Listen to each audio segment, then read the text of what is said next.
요한복음 11장 38절로 44절입니다.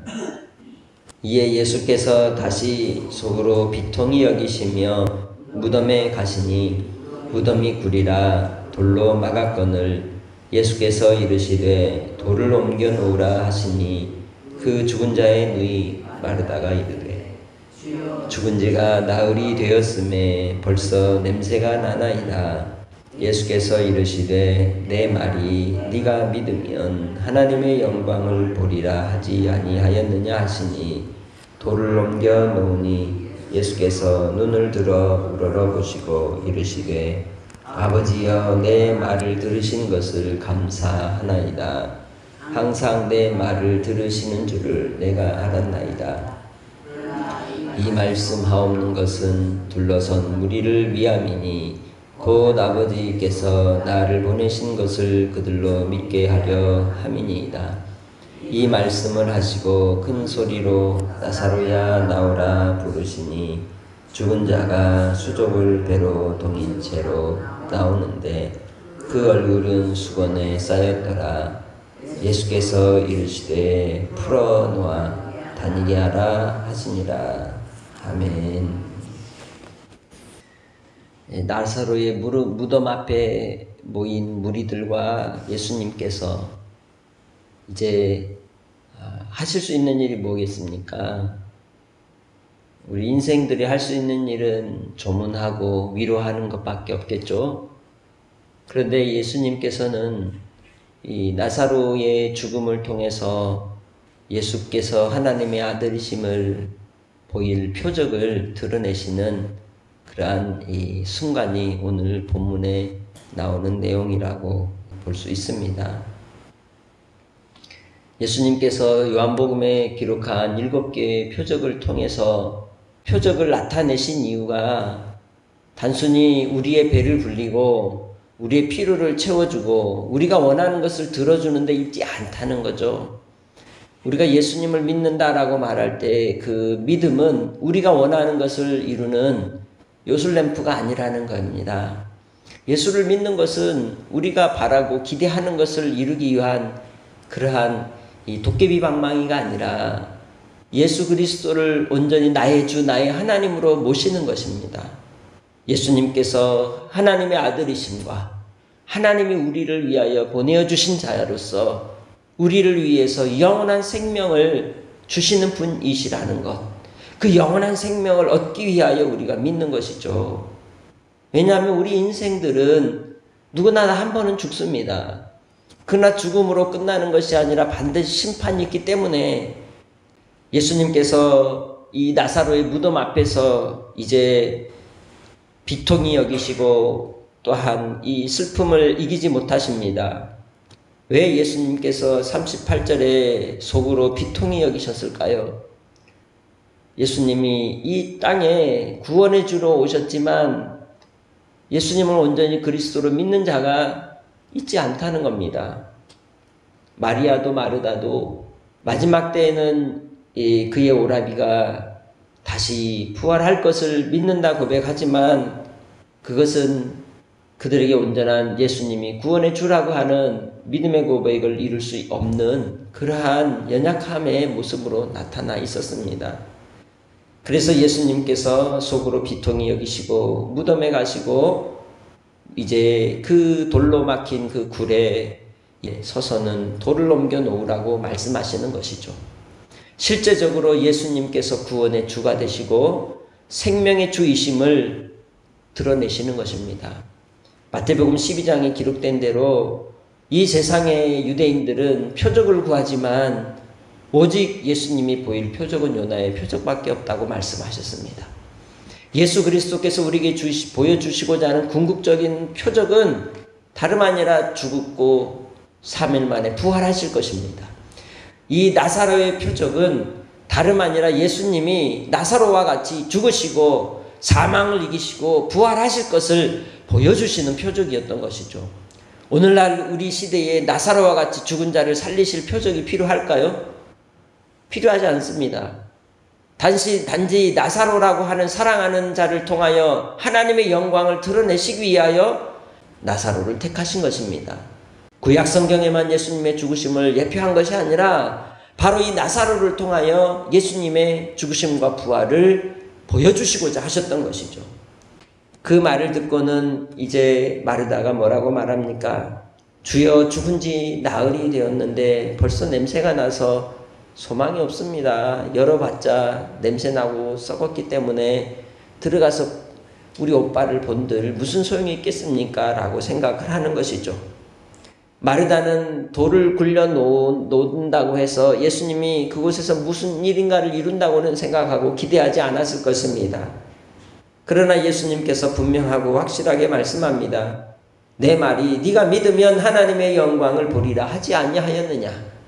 제자들에게도 하신 말씀이었고 또한 마르다와의 말씀의 나눔 속에서 예수 그리스도를 믿는 자에게 예수님을 믿으면 죽어도 살겠고 무릇 살아서 믿는 자는 영원히 죽지 아니하리라 하신 그 말씀을 네가 믿느냐라고 물으셨던 그 말씀처럼 믿는 자에게 하나님의 영광을 보는 은혜를 주시겠다고 말씀하는 것입니다. 예수님께서 이제 눈을 들어 우러러보시고 주님 앞에 감사의 기도를 올립니다. 아버지여, 내 말을 들으신 것을 감사하나이다. 항상 내 말을 들으시는 줄을 내가 알았나이다. 우리는 기도할 때에 누구에게 기도하죠? 하나님 아버지께 기도합니다. 예수님의 이름으로 기도합니다. 그런데 그 기도의 고백이, 기도의 내용이 구하고 찾고 두드리는 것이나 그 구하고 찾고 두드리는 것으로 그칠 때가 많습니다. 중요한 것은 하나님께서 우리가 구할 바를 아신다? 모르신다? 이미 아신다는 거죠. 그러면 왜 우리에게 하나님은 찾고 구하고 두드리며 기도하게 하실까요? 그것은 다름 아니라 우리가 주님 안에 있음을 확인하기를 원하십니다. 우리가 주님과의 사귐 가운데 있기를 주님이 기뻐하신다는 것이죠. 그것은 빛 가운데 사귐이고 말씀 가운데 사귐이고 주의 은혜 아래 거하는 사귐이라고 말할 수 있습니다. 주의 말씀이 내 안에 있고 또한 내가 주님 안에 있어 주님이 나와 동거하고 동행함을 주님이 기뻐하신다는 것이죠. 우리의 기도는 주님과의 깊은 믿음의 사귐 속에서 나누는 교제를 통하여 감사로 응답의 역사가 나타나는 줄 믿습니다. 예수님께서 오늘 기도의 고백을 통하여 하나님 아버지 앞에 드리는 그 기도의 내용을 보십시오.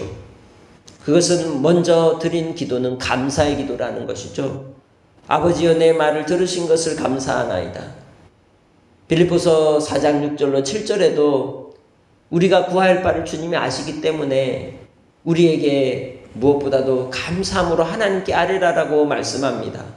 우리의 마음의 생각과 뜻을 지키시고 하나님의 말씀에 온전히 붙잡힌 바 되게 하셔서 우리를 통하여 이루실 하나님의 뜻이 나타날 때에 또한 우리도 하나님의 영광을 볼 줄 믿습니다. 나를 통하여 하나님이 기독케 하심은 하나님의 영광을 보여주시기 위함이라는 것이죠. 오늘 우리가 이해할 수 있는 환경의 상황 속에서 마치 무덤이 돌로 막아놓은 것처럼 절망의 상태처럼 보이는 그 순간순간 속에서도 오늘 주님께서 우리의 말을 들으시고 기도를 들으심으로 주님이 나와 함께 하심을 알게 해 주실 줄 믿습니다. 42절에 항상 내 말을 들으시는 줄을 내가 알았나이다. 그러나 이 말씀을 하옵는 것은 둘러선 무리를 위함이니 곧 아버지께서 나를 보내신 것을 그들로 믿게 하려 함이니이다. 할렐루야. 우리의 기도를 주님은 들으시고 또한 예수 그리스도께서도 우리를 위하여 대속의 제물이 되시고 구원의 은혜를 베푸시기 위하여 어린 양으로 오셔서 우리를 위하여 기도해 주셨습니다. 그렇게 하나님 앞에 우리의 믿음을 위하여 오늘도 기도하시는 줄 믿습니다. 43절에 그 기도를 올리시고 나서 큰 소리로 외치시기를 나사로야 나오라 부르십니다. 요한복음 10장에 말씀하는 것처럼 양은 목자의 음성을 듣습니다. 죽은 나사로가 목자이신 예수 그리스도의 음성을 듣고 주님께 나오는 것을 볼 수 있습니다. 죽은 자도 살리시는 우리 주님, 우리의 영혼을 살리시고 우리를 부르시기에 죽음의 자리에 있던 우리가 예수 그리스도를 믿고 거듭난 자가 되어서 물과 성령으로 거듭난 주의 백성이 되어서 아버지께 나온 하나님의 백성들이 된 줄 믿습니다. 우리의 인생은 본질상 진노의 자식으로 또한 죽음의 자리에 있는 인생들입니다. 이미 우리는 무덤을 사는 인생이라고 말할 수 있습니다. 그런 인생들에게 주님이 찾아와 주셨고 죽은 자리에서 생명을 주셨고 믿는 자가 되어서 오늘 44절에 말씀하는 것처럼 수족을 배로 동인 채로 나온 그 나사로와 같이 우리를 살게 해 주신 줄 믿습니다. 내가 그리스도와 함께 십자가에 못 박혔나니 그런즉 이제는 내가 사는 것이 아니요 오직 내 안에 그리스도께서 사시는 것이라고 고백합니다. 우리는 이미 예수님과 함께 십자가에 못 박혀 죽은 자들입니다. 내 안에 이제는 예수 그리스도께서 사시는 하나님의 자녀들인 줄 믿습니다. 영생의 믿음을 따라서 오늘 하루도 살아가시기를 주의 이름으로 축복합니다. 왜 예수 그리스도께서 나사로를 통하여 죽은 자를 살리셨겠습니까? 우리에게도 부활의 소망을 따라 영원한 하나님의 나라의 생명의 약속이 있음을 믿게 해 주심인 줄 믿습니다. 예수 그리스도만이 생명의 주가 되심을 우리에게 보여주신 것입니다. 오늘 하루를 살아갈 때 우리는 어떤 신앙으로 살아가겠습니까? 부활의 신앙으로 살아가는 믿음의 성도들이 되시기 바랍니다. 하늘을 우러러 아버지 앞에 감사의 기도를 올리는 믿음의 성도들이 되시기 바랍니다. 항상 우리의 말에 또한 예수 그리스도의 이름으로 기도할 때에 들으시는 우리 주님이심을 기억하시기 바랍니다. 그리할 때에 우리의 발걸음은 주님이 열어놓으신 생명의 길로 이끌림을 받을 줄 믿습니다. 나의 삶을 통하여 이루실 소망의 길로 예수 그리스도께서 우리를 위하여 부르시는 그 음성을 듣고 따라 나아갈 수 있는 한날이 되시기를 주의 이름으로 축복합니다. 하나님 아버지, 예수 그리스도의 죽으심과 부활을 믿고 주께서 우리의 그리스도가 되시고 생명의 주 되심을 알게 하셔서 또한 우리가 하나님의 자녀로 살아가게 하시니 감사합니다. 이제 우리 안에 예수 그리스도의 영이신 성령이 함께 하시기에 우리가 이 땅에 살아갈 때에 아버지께서 또한 우리의 기도를 들으시는 것에 감사 영광을 올립니다. 아버지 하나님, 항상 우리의 간구와 우리의 기도 가운데 주님 앞에 감사의 고백을 올릴 때마다 주님께서 성령으로 우리의 마음의 생각을 지키시고 오직 아버지 뜻이 이 땅에 이루어짐으로 우리를 통하여 영광 받으시는 줄 믿사오니 오늘 한날을 살아갈 때에도 나의 삶이 고단한 인생의 험난한 길을 걸어간다 할지라도 주님 내 안에 항상 함께 하시고 또한 주님께서 우리의 세미한 기도와 간구를 들으시고 우리의 눈의 눈물을 닦아주시고 우리의 길을 이끌어 주시되 주의 선하심을 나타내는 길로 인도하심을 믿고 주님만을 의지합니다. 아버지 하나님, 오늘 한날의 삶 속에서도 무덤에서 살아난, 무덤에서 주님이 부르시는 음성을 듣고 나온 나사로와 같이 내 삶이 부활의 신앙으로 생명의 부활로 나아가는 길임을 항상 믿고 찬송의 입술이 되게 하시고 고난과 시련 속에서도 우리를 연단하여 정금 같은 믿음으로 나오게 하시는 오직 예수 그리스도만을 따라가게 하여 주시옵소서. 우리 안에 평강의 은혜를 더하여 주시고 심령의 강건함으로 채워주시고 풍성한 은혜 가운데 우리를 온전히 붙잡아 주실 주님을 찬송하옵고 감사 영광 돌리오며 예수님의 이름으로 기도합니다. 아멘.